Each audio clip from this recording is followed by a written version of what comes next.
uma instituição que embarcou num governo de extrema-direita e assim expandiu seu poder, ampliou privilégios e chancelou um golpismo que terminou com a invasão dos prédios dos três poderes. Uma instituição que vê seus membros enrolados em investigações sobre atos antidemocráticos e suspeitas de esquemas de corrupção. Uma instituição com a imagem desgastada até entre os antigos apoiadores mais ferrenhos e que agora tenta recuperar sua reputação.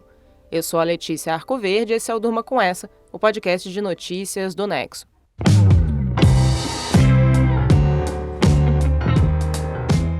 Olá, eu sou o Conrado Corsaletti, estou aqui com a Letícia para apresentar esse podcast que vai ao ar todo começo de noite, de segunda a sexta, sempre com notícias instigantes que podem continuar a ecoar por aí. Segunda-feira, 21 de agosto de 2023.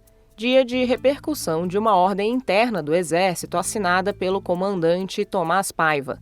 O boletim do general enviado às tropas dá uma série de orientações e propõe medidas para continuar, abre aspas, o processo de fortalecimento da coesão interna, fecha as aspas do oficial.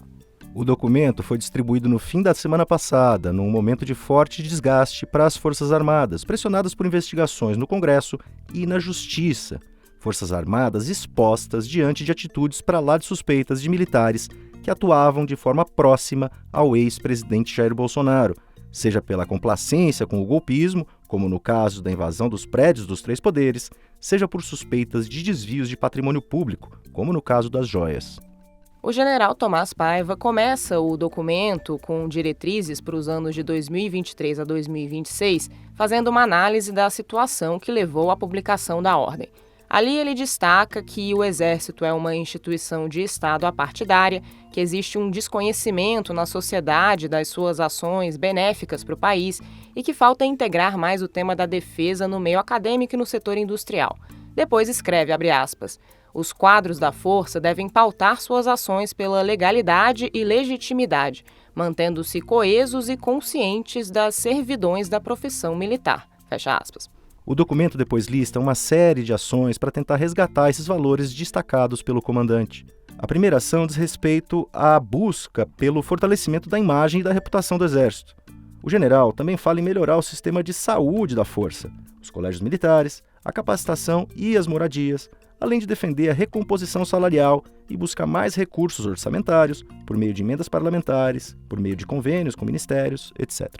Tomás Paiva diz que, para isso, vai criar um grupo de trabalho de apoio à gestão institucional formado por oficiais, na tentativa de primar pelo bem-estar da família militar.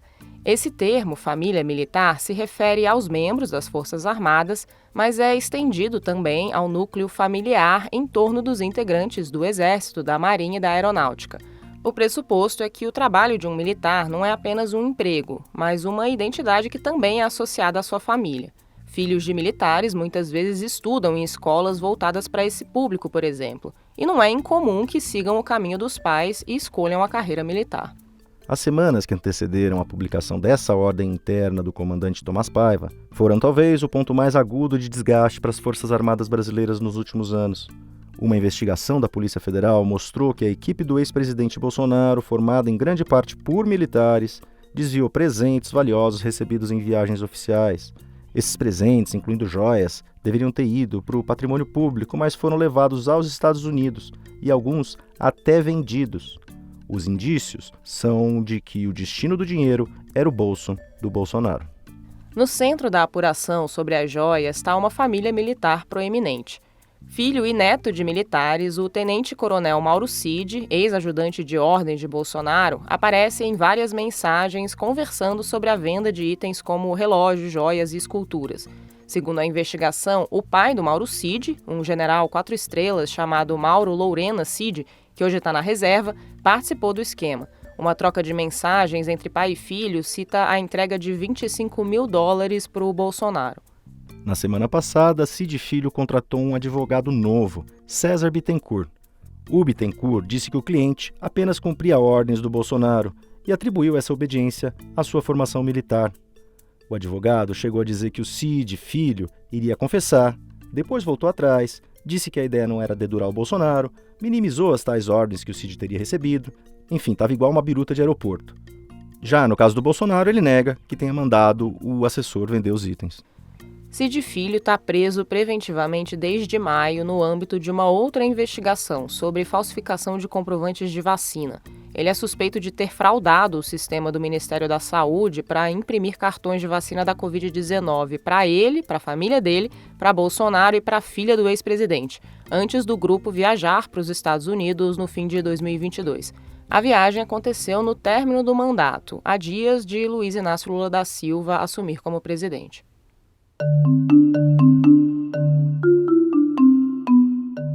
Mauro Cid, o Cid Filho, também é investigado por suspeita de atentar contra o Estado Democrático de Direito. Ele teve o celular apreendido quando foi preso por causa do caso das vacinas, e nele, a Polícia Federal encontrou mensagens que mostravam o então ajudante de ordens da presidência e outros militares discutindo planos para um golpe.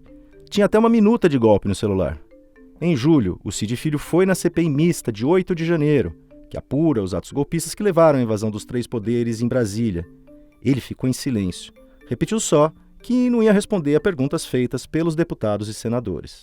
Não irei me valer desse ato para me defender, pois por liturgia processual, meus advogados me orientaram que minha defesa técnica deve ocorrer perante o órgão que efetivamente tem competência para decidir acerca de minha culpabilidade.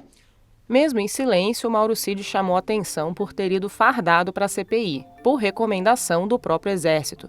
A simbologia foi vista como uma mensagem por parlamentares e imprensa, porque outros oficiais do Exército que prestaram depoimento no Congresso, também sob suspeitas de que haviam cometido crimes, foram vestidos de terno e gravata, como civis.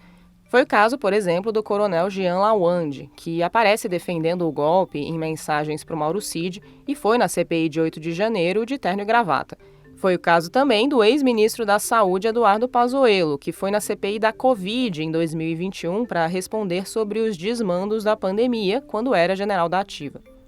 Na época do depoimento do Mauro Cid, o Nexo ouviu cientistas políticos especializados em Forças Armadas. Eles disseram que a farda funcionava como um recado em vários sentidos. Sinalizava, pelo menos naquele momento, que o Exército não ia abandonar um filho e neto de militares de alta patente como ex-ajudante de ordens. Para o professor da Unesp, Alexandre Futilli, também era uma forma de o Cid Filho dizer, abre aspas, não me deixem sozinho, cumpri a missão, agora não venham me utilizar como bode expiatório. Fecha aspas do professor.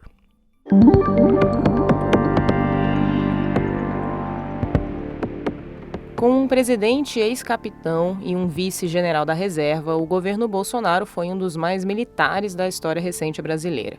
Milhares ocuparam cargos civis e oficiais da reserva ou da ativa viraram ministros. Alguns, como o candidato a vice na chapa em 2022, o Walter Braga Neto, receberam super salários de quase R$1 milhão por alguns meses no auge da pandemia. Foi um governo em que os interesses corporativos dos militares ganharam força. Eles foram poupados, por exemplo, da reforma da Previdência mais dura aprovada para trabalhadores civis em 2019 e mantiveram privilégios como o pagamento de pensão a familiares de militares expulsos por terem cometido crimes. Enquanto o Bolsonaro defendia os interesses dos militares, as Forças Armadas chancelavam o golpismo do chefe do executivo, seja em contestações sem provas das urnas eletrônicas ou dando apoio aos acampamentos que passaram meses na frente de quartéis após a derrota do Bolsonaro nas urnas. Foi da frente do quartel-general de Brasília que saíram os manifestantes que invadiram os prédios dos três poderes em 8 de janeiro. Ainda que alguns indivíduos, como o Mauro Cid, o Cid Filho, estejam na mira da justiça comum, um inquérito interno das Forças Armadas, finalizado em março, concluiu que não houve crimes comuns ou militares por parte das tropas do Exército no âmbito da invasão. A impunidade na justiça militar é historicamente alta, especialmente em casos de oficiais. O presidente Luiz Inácio Lula da Silva se encontrou no sábado com o ministro da Defesa, o José Múcio, e os comandantes das três forças, entre eles o general Tomás Paiva, do Exército, o comandante que assinou a ordem pedindo coesão entre os militares. Segundo o Múcio, que foi ouvido pelo jornalista Valdo Cruz, do site G1, o grupo disse a Lula que vai investigar e punir membros das Forças Armadas que tenham se envolvido em atos golpistas. Desde que assumiu o governo, Lula não esconde a desconfiança com os militares e exonerou dezenas de membros das Forças Armadas que ocupavam cargos no Palácio do Planalto. Com a troca de governo, a desconfiança com as Forças Armadas também aumentou na população como um todo. Isso segundo um levantamento da consultoria Quest, feito entre 10 e 14 de agosto por encomenda do Banco Genial. Os dados foram divulgados pelo jornal o Globo nesta segunda-feira. Segundo a pesquisa, 64% dos entrevistados dizem não confiar ou confiar pouco nos militares. Em dezembro de 2022, eram 54%. Nesse mesmo período, outras instituições, como o Supremo, o Congresso, os partidos ou a Polícia Militar, ficaram com um nível de confiança estável. Essa queda da confiança nos militares aconteceu entre todos os segmentos entrevistados, mas o tombo foi maior justo entre um grupo que até agora se apoiava quase cegamente nas Forças Armadas, os eleitores de Jair Bolsonaro. Depois de 4 anos ouvindo ecos dos seus pedidos por um golpe de Estado nos quartéis, a resposta silenciosa que sai de lá agora parece ter deixado claro quem realmente é parte da família.